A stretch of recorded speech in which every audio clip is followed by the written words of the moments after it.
Ruined fortresses, half-buried monuments, and eerie hints of vanished people. History's full of mysterious cultures that blinked out and left us holding only fragments of their stories. Some mastered epic engineering, others soared on booming trade, yet every last one collapsed into silent rubble. There is something unsettling about colossal prehistoric towns that once teemed with people, only to end up as deserted ruins under the earth. The Cucutaini Trypillians emerged around 4800 BC in what is now Ukraine, Moldova, and Romania, building some of the largest Neolithic settlements in Europe. Evidence suggests their population might have grown to tens of thousands in single megasites, an unheard of figure for that period. They created sophisticated pottery with swirling, almost hypnotic designs, and raised vast communal structures meant to protect both people and livestock. Then, sometime before 3000 BC, everything changed. Many of these elaborate settlements were burned or simply left behind, leaving behind precious few clues as to why. Some blame climate change and resource depletion, others talk of invasions or internal turmoil.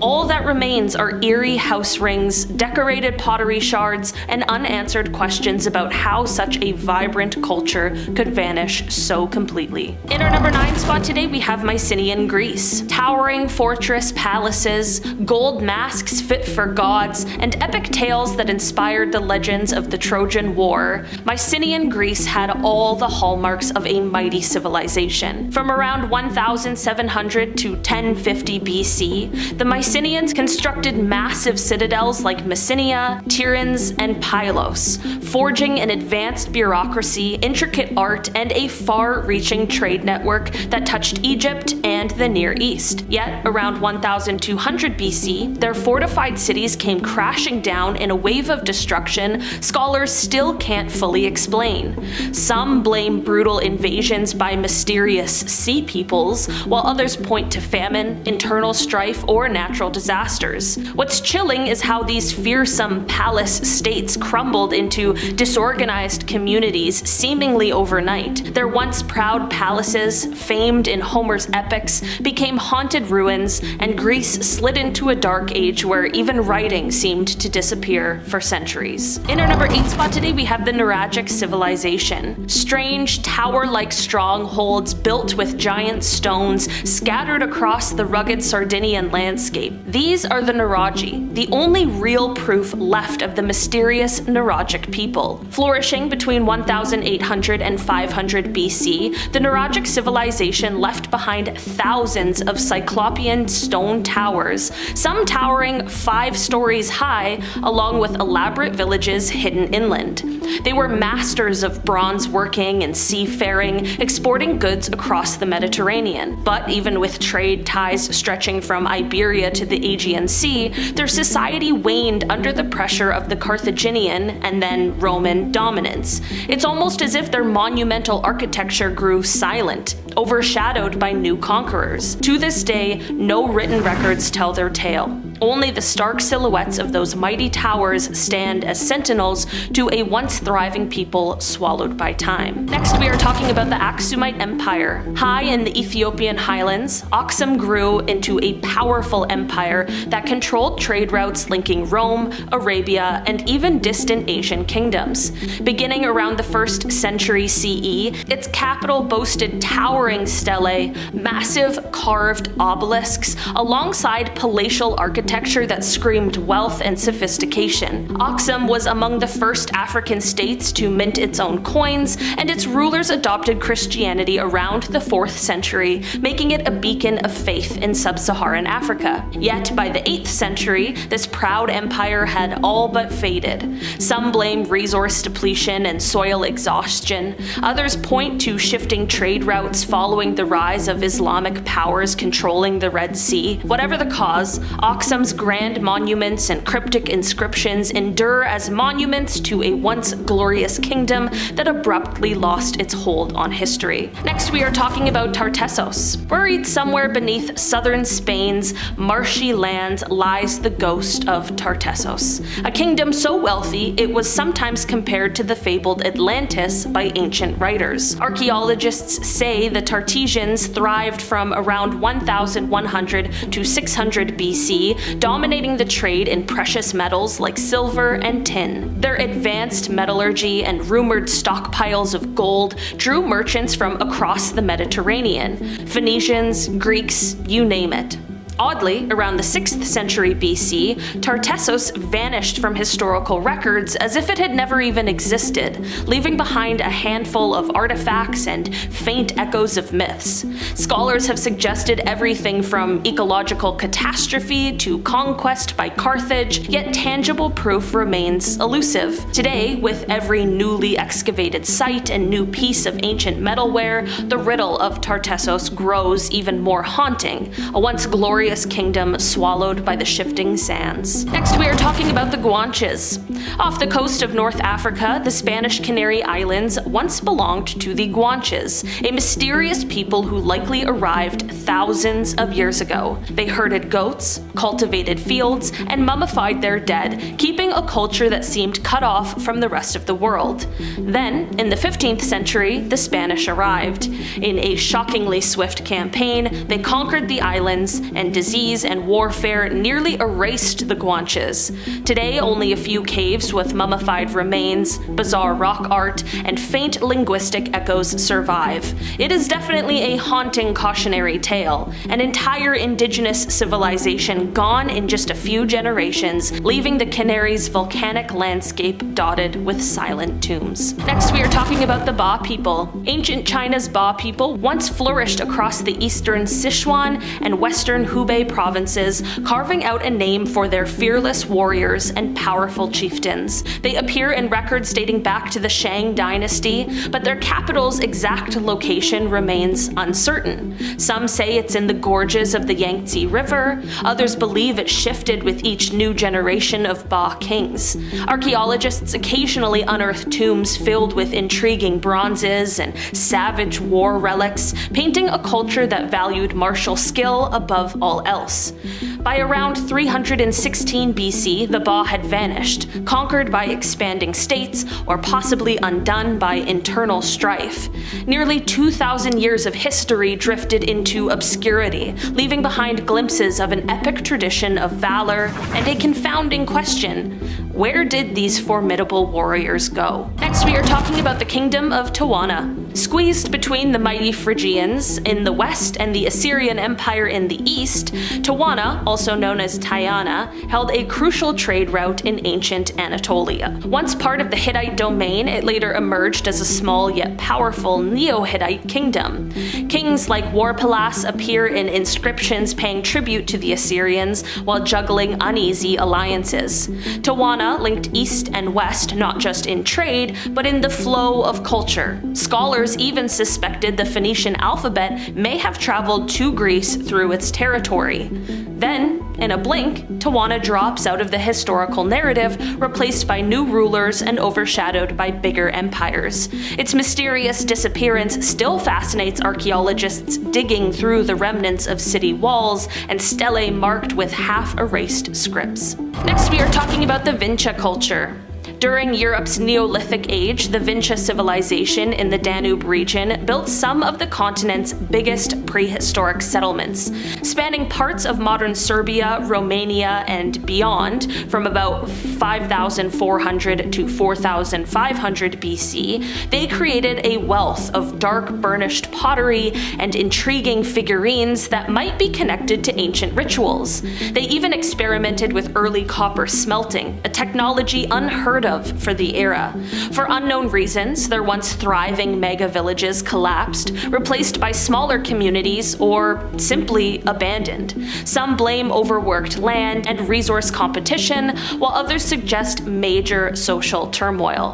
The Vinca people left behind cryptic symbols that many see as a precursor to writing, little ciphers hinting at beliefs that we can't fully grasp. And finally on our list today we have the Indus Valley civilization. In the plains of what is now Pakistan and northwest India, the Indus Valley civilization rose around 3300 BC and built advanced urban centers like Harappa and Mohenjo-Daro, replete with grid-like streets, complex drainage systems, and standardized weights. For centuries, these thriving river cities traded widely, possibly as far as Mesopotamia. Then, between 1900 and 1700 BC, they dwindled, with entire sites abandoned. The reasons are still hotly debated. Was it a shift in river courses, prolonged drought, or an invasion? There's almost nothing in the way of decipherable text to explain. Despite countless excavations, their story ends in silence. Their once orderly streets turned to dust,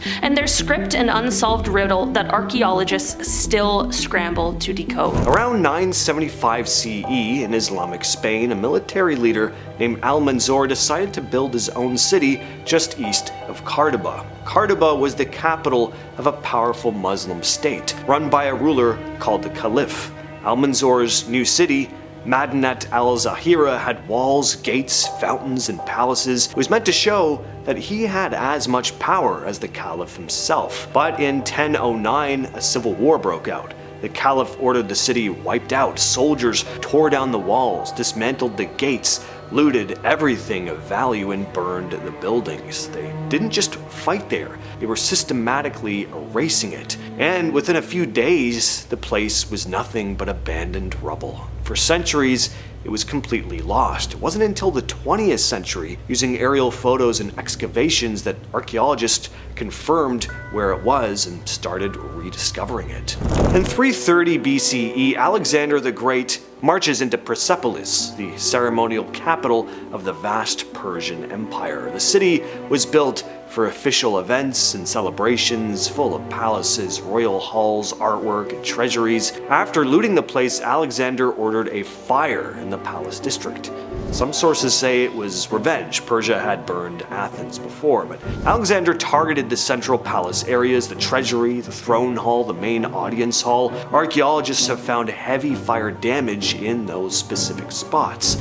This was a symbolic move. The goal was to destroy the cultural core of the Persian Empire. The rest of the city fell over time, but the big fire sent a clear message. The empire's glory was over, and its most important buildings were erased. Palmyra in Syria was once a major trade city that connected the Roman Empire to the east. In 273 CE, Roman Emperor Aurelian attacked the city after its queen Zenobia led a rebellion. The Romans crushed Palmyra, looted it, killed many of its people, and burned all the important buildings.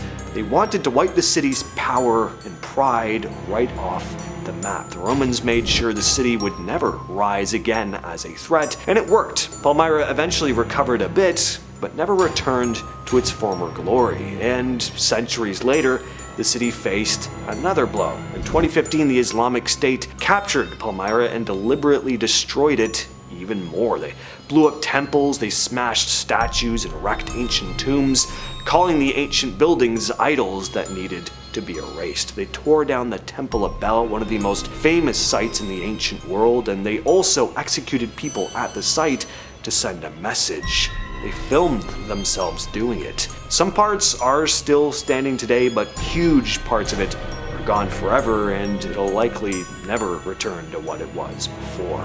Ani and Baragan were two ancient Armenian cities near today's Turkey-Armenia border. Ani, often called the City of 1001 Churches, was a major medieval trading hub with beautiful religious architecture. Bagaran was also an important place for religion and culture back then. There were impressive churches and palaces. Both cities fell victim to constant invasions and conquests over the years, though. Ani was attacked by different groups like the Mongols and eventually lost to the Ottoman Empire. Bagaran suffered a similar fate. In the late 14th century, the warlord Tamerlane, also called Timur, swept through and destroyed many cities in his path, including these two. The destruction was systematic. He wanted to shut down Armenian power and erase their religion from the area. Today, Ani is mostly ruins, slowly falling apart with only some walls and churches still standing, and what's left of Baghran today is mostly just bits of stone and ruins. Nimrod was an ancient Assyrian city in what's now northern Iraq. It was built around the 13th century BCE and was filled with huge palaces, statues, and carvings. The city was famous for its winged bull statues and detailed stone panels that showed battles and ceremonies. For a long time, the ruins stood as this powerful piece of Assyrian history. In 2015, though, ISIS came in and started tearing the city apart. They used power tools to hack away its statues and reliefs, then used explosives to flatten entire sections of the site. They called these ancient artifacts idols and claimed they had to be destroyed. By the time they were done, most of Nimrod's famous ziggurat was gone, along with large parts of its palaces and walls. Satellite photos taken soon after showed that about 70% of the city had been wiped out. Experts call this one of the biggest losses in modern archaeology, done to intentionally erase a culture and its history. Some artifacts were rescued or dug out of the rubble later, but a huge part of this place is just gone forever. Shi Cheng, meaning Lion City, was a busy city in eastern China over 1300 years ago. It was famous for its temples and stone sculptures, but in 1959, the Chinese government flooded the area to create a giant hydroelectric dam. The entire city was deliberately submerged underwater. Everyone was relocated, and the entire city vanished beneath the Qiandao Lake, never to be seen again. And for decades, Shi Cheng was mostly forgotten. But in recent years, it's been rediscovered by divers who found the ruins incredibly well preserved thanks to the cold water. Shi Cheng is now known as China's Atlantis because just look at it, it's breathtaking. Temeneki was an enormous ziggurat, basically a step tower. In ancient Babylon, now southern Iraq, it was built as a temple dedicated to Marduk, the main god of Babylon. It was said to be one of the tallest structures in the ancient world. The tower symbolized the power and religious importance of Babylon's rulers. They really wanted to reach the gods. Over the centuries, the city was attacked and changed hands multiple times, though. By the time Alexander the Great conquered Babylon in 331 BCE, the ziggurat was already damaged and partially collapsed. Alexander planned to rebuild it, but he died before that ever happened. After his death, later rulers dismantled parts of the ziggurat. Stones from Temeneki were taken and used for other buildings, and the temple slowly fell into ruin. Symbols of old religions and power were to make way for new rulers and beliefs, and by the Middle Ages, the ziggurat was almost completely gone. What's left now are just foundations and scattered bricks. Knossos was the biggest city of the Minoan civilization on the island of Crete, around 3,500 years ago. It was famous for its huge palace complex with beautiful wall paintings, advanced plumbing, and a labyrinth-like design that some historians think might have inspired the myth of the Minotaur. The place was destroyed and rebuilt a number of times, thanks to earthquakes and invasions. When the Mycenaeans from mainland Greece took over, they took control of the palace, replaced Minoan rulers, and pushed out the religious practices and art styles. They wanted to leave as little of the old Minoan way of life behind as possible. Eventually, Knossos was abandoned and covered over by rubble and soil. Over centuries, it was mostly forgotten until it was rediscovered and excavated in the early 1900s. Mostar is a city in Bosnia and Herzegovina, known for its iconic stone bridge built in the 16th century by the Ottomans. The old bridge wasn't just a crossing, it was this symbol of unity between the city's ethnic groups, standing for hundreds of years as a connection point between the East and West. During the Bosnian War, the bridge became a target. In 1993, Croatian forces deliberately shelled and destroyed the bridge. It was an act of ethnic cleansing, aimed at tearing apart the city's traditions and identity. When the bridge fell, it was like the city's heart had been broken, cutting off ties between the communities. After the war, rebuilding the bridge became a symbol of reconciliation and peace, but the one that had been standing there for centuries was gone forever. Great Zimbabwe was part of a powerful African kingdom that existed from the 11th to the 15th centuries. The city was packed with huge stone walls and towers, some standing over 30 feet tall. And what's wild is they built all of it without using any mortar to hold the stones together. It was the center of trade, pulling in gold, ivory, and goods from as far away as China in the Middle East. This was a wealthy, advanced place with skilled builders, rulers, and traders. But after the kingdom declined, parts of Great Zimbabwe were broken down on purpose by groups that came later. Then, when European colonizers arrived, things just got worse. They could not accept that Africans had built something like this, so they straight up denied it. They just claimed it must have been built by outsiders like the Phoenicians or people from the Middle East, just to avoid giving credit to the Africans, heaven forbid. So for years, the site was ignored or misrepresented in history books to fit those racist ideas. This was a very clear effort to bury the real story. So everything we know about Atlantis really starts with Plato. In his writing from around 360 BCE, he describes a massive island civilization that existed about 9,000 years before his time. He said the story of Atlantis was passed down to him from a respected Athenian statesman who supposedly heard the story from Egyptian priests. According to Plato, the priests had records going back thousands of years and described Atlantis as a powerful and advanced society that tried to conquer parts of Europe and Africa before being destroyed and sinking into the sea. Historians have been debating the existence of Atlantis ever since. Was Plato writing about Atlantis in a non-literal sense? Was he using it as a cautionary tale about greed and bad leadership? That's one possibility, but maybe he was actually passing on something he believed to be true. The story includes very specific references to geography, technology, and war. It doesn't sound like vague symbolism. In his words, there was an island situated in front of the straits. The island was larger than Libya and Asia put together and was the way to other islands. From these you might pass to the whole of the opposite continent which surrounded the true ocean. It seems pretty specific, but whether he believed it himself or was using a fictional story with historical framing, we'll never really know for sure. But if the ancient Egyptians really did have records of Atlantis, where are those records now? Well, let's talk more about that. Egypt was one of the most meticulous ancient cultures when it came to documenting history, so where's the proof? If the priests really knew about Atlantis, those records had to exist at some point. Were they lost over time, destroyed in fires like the one that wiped out the Library of Alexandria? Or were they hidden away somewhere? Some people think the story was erased on purpose, that the ancient Egyptian records of Atlantis were found later but were destroyed because they clashed with the worldview of whoever rediscovered them. But maybe the records are still out there, buried somewhere in the sand.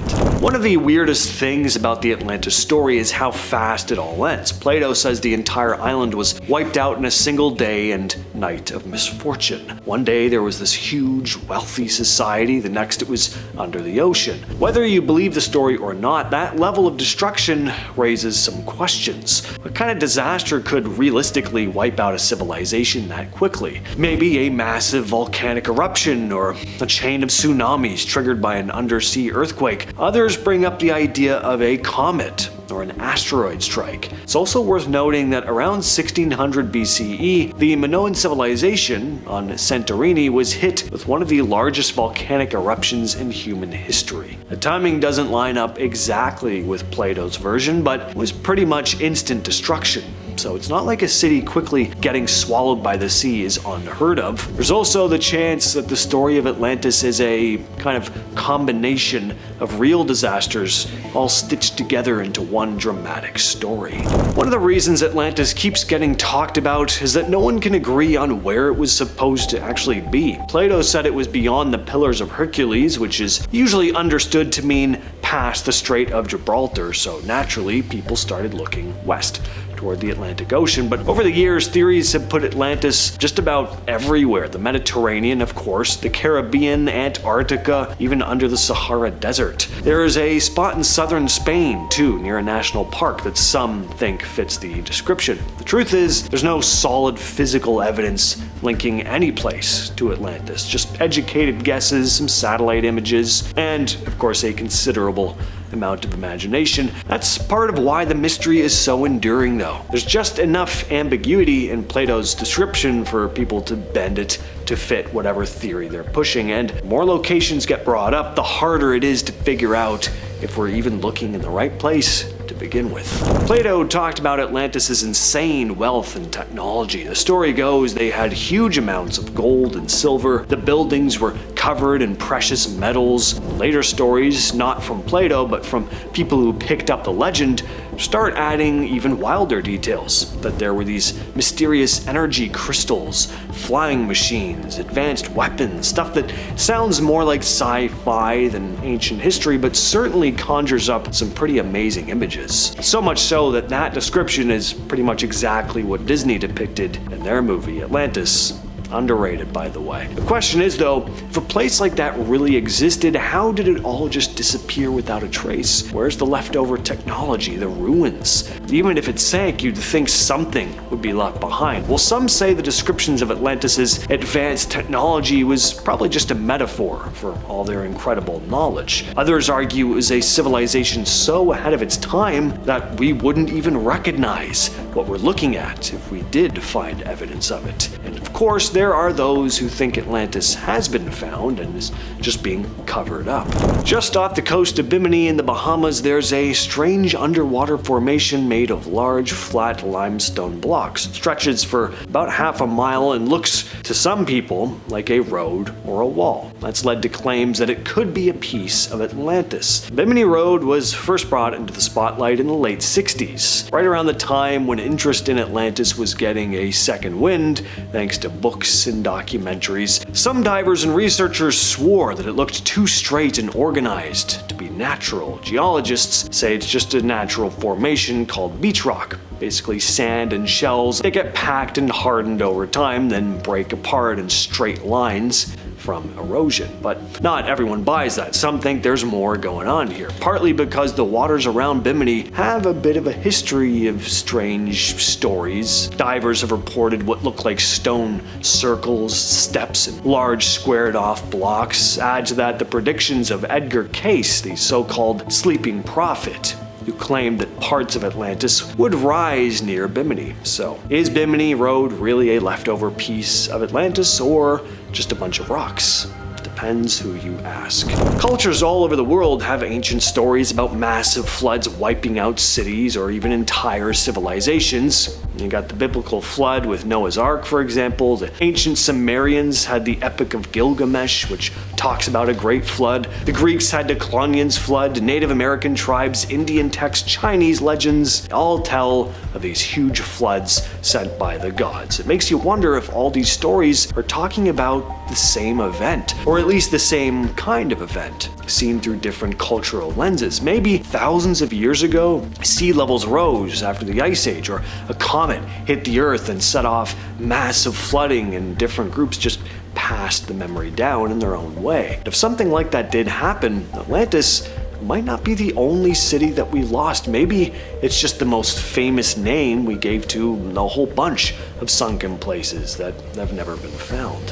Out of all the historical explanations for Atlantis, the Minoan theory is probably the one taken most seriously. The Minoans lived on Crete and nearby islands like Santorini around 3000 to 1100 BCE. They were incredibly advanced for their time. They had huge palaces, running water. They even had flushing toilets. And around 1600 BCE, a massive volcanic eruption hit Santorini. The explosion was so huge it blew part of the island apart, sent ash across the area, and caused huge tsunamis. It was one of the most powerful eruptions in human history. Some think that disaster helped bring down the Minoan civilization, or at least left them weakened and vulnerable. Checks a lot of Atlantis boxes though. You have your advanced society, sudden destruction, an island setting, connection to the Mediterranean of course, but the timing doesn't fully match up with Plato's story, which places Atlantis about 9,000 years before his time. Again, was he just exaggerating though, using a real event and changing the timeline a bit to make it more dramatic? Who knows, but if Atlantis was based on any real civilization, the Minoans are definitely a strong contender. It sounds completely wild, but some people think Atlantis is buried under the ice in Antarctica. The theory mostly comes from old maps, like the Piri-Reis map from the 1500s, which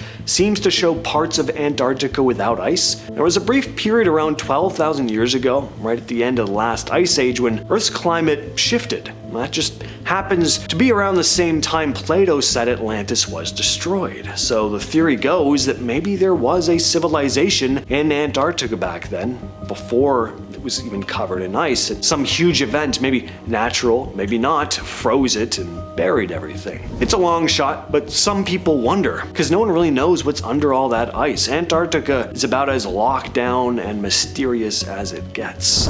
Now we're really getting into the deep end. Some people believe Atlantis wasn't an advanced human civilization. It was either founded by aliens, built with alien help, or was just a full-on alien base. It sounds crazy, but the logic behind it goes a bit like this. If the Atlanteans really did have flying machines and death rays or some kind of free energy technology, where'd that knowledge come from? Definitely wasn't normal for the time. Some say they were using technology that wouldn't show up on Earth again for thousands of years. Some of it doesn't even exist today. So that kind of jump doesn't make sense unless someone or something gave them a boost. And there are ancient myths from all over the world that talk about beings from the sky sharing advanced knowledge with the mortals below. Of course, historians don't really buy any of this, but the theory answers a lot of questions about Atlantis, mainly why we haven't found any definitive evidence of it. Advanced extraterrestrials may have had a method of disposing of any remnants of it.